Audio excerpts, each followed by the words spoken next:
Media మిత్రులందరికీ మరొకసారి కృతజ్ఞతలు. రెయిన్ మూలంగా ఒక 10 మినిట్స్ లేట్‌గా వచ్చాను. మామూలుగా ప్రీ రిలీజ్ ఈవెంట్‌లలో లాస్ట్‌కి హీరో మాట్లాడతారు, మీకు అందరికీ తెలుసు కదా! ఈ ఈవెంట్‌కి మా గణేష్ అన్న హీరో కాబట్టి ఆయన మేము లాస్ట్‌లో మాట్లాడమని చెప్పాను. అందుకే ఖచ్చితంగా ఒక చిన్న 'గబ్బర్ సింగ్' తర్వాత ఈ పుష్కర కాలంలో మా రైటర్ రమేష్ రెడ్డి గారు చెప్పినారు. రమేష్ రెడ్డి గారు నాకు కేవలం రచయిత మాత్రమే కాదు, నాకు మార్గదర్శి, నా గైడ్, నాకు ఒక పెద్ద అన్నయ్యలాగా. నేను అసిస్టెంట్ డైరెక్టర్గా ఉన్నప్పటి నుంచి నువ్వు డైరెక్టర్ అవుతావు అని చెప్పి నన్ను ప్రోత్సహించిన వ్యక్తుల్లో టాప్ లిస్ట్లో ఉండే వ్యక్తి రమేష్ రెడ్డి గారు. ఆయన వాళ్ళ రావడం చాలా ఆనందంగా ఉంది. ఈ cinema social media, internet, digital revolution వచ్చిన తర్వాత చాలా సినిమాలకి ఎక్కడెక్కడో కంట్రీస్, నార్వే నుంచి, ప్యారిస్ నుంచి మిగతా సినిమాలకి టాక్ వస్తున్నప్పుడు నా మనసులో ఒక చిన్న వెలితి ఉండేది. అబ్బా, సోషల్ మీడియా ఇంత పాపులారిటీ ఉన్నప్పుడు గబ్బర్ సింగ్ ఉంటే ఎంత బాగుండేది అనే ఒక చిన్న వెలితి ఉండేది. ఆ వెలితిని మా అన్న బండ్ల గణేష్, మా సత్యనారాయణ గారు ఇవాళ ఇంత హంగామాలో, ఇప్పుడు ఈ మీడియాలో ట్విట్టర్లో కానీ, ఇన్స్టాగ్రామ్లో కానీ, ఫేస్బుక్లో కానీ నేను 2012లో ఏదైతే ఒక డిజిటల్ హంగామా మిస్ అయ్యానో ఆ హంగామా అంతా మళ్ళీ క్రియేట్ చేసి కొత్త ఉత్సాహాన్ని, కొత్త స్ఫూర్తిని ఇచ్చినందుకు వీళ్ళిద్దరికీ మనస్ఫూర్తిగా దండం పెట్టుకుంటున్నాను.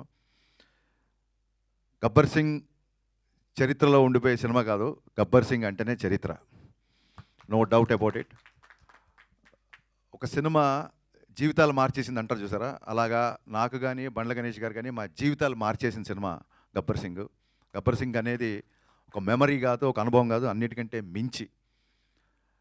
గబ్బర్ సింగ్ ఇంటర్వెల్ జరుగుతున్నప్పుడు ఒక వ్యక్తి కళ్ళమ్మ నీళ్ళు పెట్టుకుంటూ వచ్చి, పొద్దున 8:30కు వచ్చిన వ్యక్తి మధ్యాహ్నం 2 గంటలకి విపరీతమైన ఎండలో అలాగే నిలబడి చూస్తుంటే నేను అన్నాను, మంచిగా తాగు ఫస్ట్, లేదా భోంచేసి వెళ్ళు, కళ్యాణ్ గారికి కలవడం కుదరదు, ఫైట్ సీక్వెన్స్ జరుగుతుంది, అసలే ఎండ, చాలా హడావుడిగా ఉన్నాం మేము.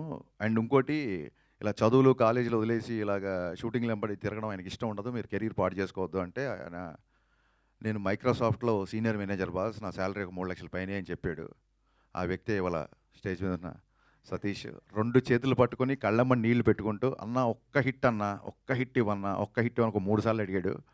నిజంగా ఆ రోజు అంత పెద్ద హిట్ తీస్తున్నావు నాకు తెలీదు, తనకి తెలీదు, బట్ తన భావోద్వేగం నన్ను కదిలించి, నువ్వు భయపడకు, సినిమా పగిలిపోద్ది అని చెప్పాను. ఏ ముహూర్తాన దేవతలు తదాస్తన్నారో తెలీదు, సినిమా మేము ఊహించిన దానికంటే చాలా పెద్ద సక్సెస్ అయింది. సినిమా అప్పట్లో 2012లో ఒక సోషల్ మీడియాలో ఒక చిన్న నానుడు ఉండేది, సినిమా బాగుంటే హిట్ అంటారు, చాలా బాగుంటే సూపర్ హిట్ అంటారు, అంతకు మించి ఉంటే బ్లాక్ బాస్టర్ అంటారు, దాన్ని కూడా మించిపోతే దాన్ని గబ్బర్ సింగ్ అంటారు అని చెప్పి అప్పట్లో సోషల్ మీడియాలో బాగా ఫ్యాన్స్ రాశారండి. మళ్ళీ నా అకౌంట్లో వేయకండి ఇది ఫ్యాన్స్ అన్న మాట ఇది. సో ఎక్కడికి వెళ్ళినా పవన్ కళ్యాణ్ గారు చాలామందికి అందుబాటులో ఉంటారు కాబట్టి చాలామంది నాతో ఫోటోలు దిగినా, చాలామంది నాతో ఉన్నా, ఇవన్నీ చూడండి, ఈ కొబ్బరికాయని కొట్టండి అంటే పూజారి దేవుడికి చేర్చినట్టు నాతో దిగిన సెల్ఫీలు, నా మీద చూపిస్తే అభిమానం అంతా అది కేవలం పవన్ కళ్యాణ్ గారిదే అని నమ్ముతూ వచ్చాను.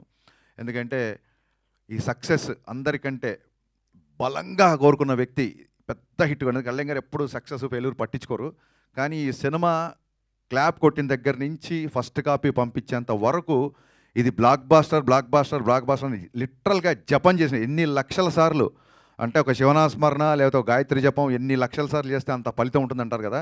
ఇప్పుడు రీసెంట్గా మీరు సోషల్ మీడియాలో చూస్తున్నారు మేనిఫెస్టేటింగ్ వీడియోస్, మన సంకల్పం బలంగా ఉంటే అది అవుతూ ఇరుతుందని. అంత గట్టి సంకల్పం, నాకంటే కూడా పెద్ద సంకల్పం, కళ్యాణ్ గారి కంటే కూడా గట్టి సంకల్పం ఉన్న one and only person Bandla Ganesh గారు. 24 అవర్స్ ఫోన్ చేస్తే హలో అన్నాడు కదా, అన్న మన సినిమా బ్లాక్ బాస్టర్ చెప్పండి ఇప్పుడు ఏంటి అని. ఫస్ట్ హలో బదరు బ్లాక్ బాస్టర్, ఫోన్ పెట్టే ముందు బ్లాక్ బాస్టర్ ఎంత అంటే అర్జునుడి బాణం అర్జునుడి గురి ఒక కన్ను మీద ఉన్నట్టు blockbuster, hit super hit అంటే కూడా మా రైటర్ గారు ఎప్పుడన్నా ఎడిటింగ్లో చూసి, ఏమంటే ఇప్పుడే అంతాక్షరి సీన్ చూసాం అదిరిపోయిందండి, మన సినిమా హిట్ అవుద్ది అంటే ఆయన కోపం వచ్చేసేది. హిట్ ఏంటన్నా, హిట్ కోసం చేస్తున్నాం మనం, బ్లాక్ బాస్టర్ అన్నాడు. ఎవరైనా రైటర్లు అన్న మీ సూపర్ హిట్ అన్న ఆడియో అంటే, సూపర్ హిట్ ఏంటి, బ్లాక్ బాస్టర్. అసలు కరిచేసేవాడు మనుషుల్ని లిటరల్గా.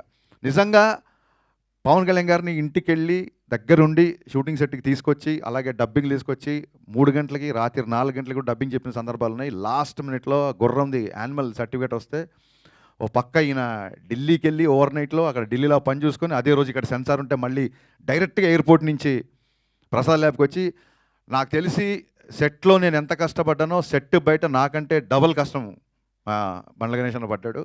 హీ డిజర్వ్స్ అనిపించింది. ఒక టైంలో ఈ వ్యక్తి ఇంత తపన పడుతున్నాడు కదా, నా కోసం కళ్యాణ్ గారి గురించే కాదు, బండ్ల గణేష్ గారి కోసమన్నా గబ్బర్ సింగ్ బ్లాక్ బాస్టర్ అవ్వాలి అన్న ఒక ఫీలింగ్ యూనిట్లు అందరిలో క్రియేట్ చేశాడు. అలాగే నేను చాలాసార్లు చెప్పినట్టు మా కెమెరామెన్ విన్సెంట్ గారు ఎక్స్ట్రాడనరీ సపోర్ట్ చేశారు. అలాగే on screen hero Pawan Kalyan గారు అయితే గబ్బర్ సింగ్ సక్సెస్లో అధిక భాగం, సింహ భాగం అంటారు చూసారా, అది మా మ్యూజిక్ డైరెక్టర్ దేవిశ్రీ ప్రసాద్ గారికి మీరు చూశారు.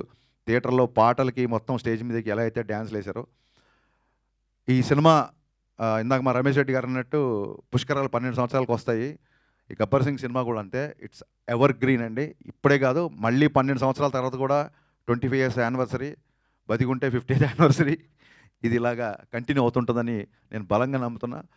అండ్ ఈ సినిమా సక్సెస్ ఆయన ఎంత బలంగా కోరుకున్నారో, ఈ సక్సెస్ ఊహించిన మొదటి వ్యక్తి, ఈ సినిమా సక్సెస్ అవుతుంది ఊహించిన మొదటి వ్యక్తి పవన్ కళ్యాణ్ గారు.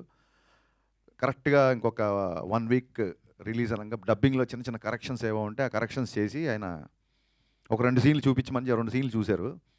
చూసి ఆయన డబ్బింగ్ రూమ్లో ఉన్నారు, నేను ఇంజనీర్ ఇటు పక్క ఉన్నాం, మధ్యలో గ్లాసు. ఆయన ఒకసారి హరీష్ నువ్వు లోపల రా అన్నారు. నేను లోపలికి వెళ్ళాను. లోపలికి వెళ్ళగానే నా ఫ్యాన్స్ చాలా రోజుల నుంచి ఏదైతే కోరుకుంటున్నావు అది ఇవ్వబోతున్నావు నువ్వు. ఈ సినిమా నువ్వు ఊహించిన సక్సెస్ అవుతుంది. ఈ సినిమా తర్వాత చాలా జాగ్రత్తగా ఉండు. నువ్వు మామూలుగా చాలా స్పీడ్గా ఉంటావు, బట్ అలాగే స్పీడ్గా ఉంటే ఈ సినిమా తర్వాత నువ్వు స్పీడ్గా ఉన్నావు అని నేను అపార్థం చేసుకునే అవకాశాలు చాలా ఉంటుంది. కాబట్టి నీ స్పీడ్ తగ్గించి చాలా జాగ్రత్తగా ఉండు. This is going to be blockbuster అని చెప్పి షేక్ హ్యాండ్ ఇచ్చి ఆయన అక్కడి నుంచి వెళ్ళిపోయారు. ఆ తర్వాత మళ్ళీ సినిమా రోజు కానీ సినిమా తర్వాత కానీ ఆ తర్వాత సినిమా రిలీజ్ కానీ 4-5 రోజులకో 3 రోజులకో ఎప్పుడో కలిశారు. కలిసి బాగున్నావా, అందరు హ్యాపీనా, ఫ్యాన్స్ హ్యాపీనా అన్నారు తప్ప ఎంత కలెక్ట్ చేస్తుంది, ఏ రికార్డ్ కొడుతుంది, ఎక్కడ కలెక్షన్స్, ఎన్ని కోట్లు ఏంటి, ఒక్క మాట కూడా ఆయన ఎత్తలేదు. ఇప్పుడు ఇందాక మా సత్యనారాయణ గారు చెప్పినట్టు ఇంతకుముందు ఆయన ఆటోగ్రాఫ్ ఒక అభిమానికి ఆనందాన్ని ఇచ్చేది. ఇప్పుడు ఆటోగ్రాఫ్కి ఒక పవర్ ఉంది, ఆ సంతకానికి ఒక విలువ ఉంది. ఆ సంతకం కొంతమందికి కేవలం ఆనందమే కాదు, కొన్ని జీవితాలు మార్చబోతుంది, కొంతమందికి జీవనోపాధి క్రియేట్ చేస్తుంది.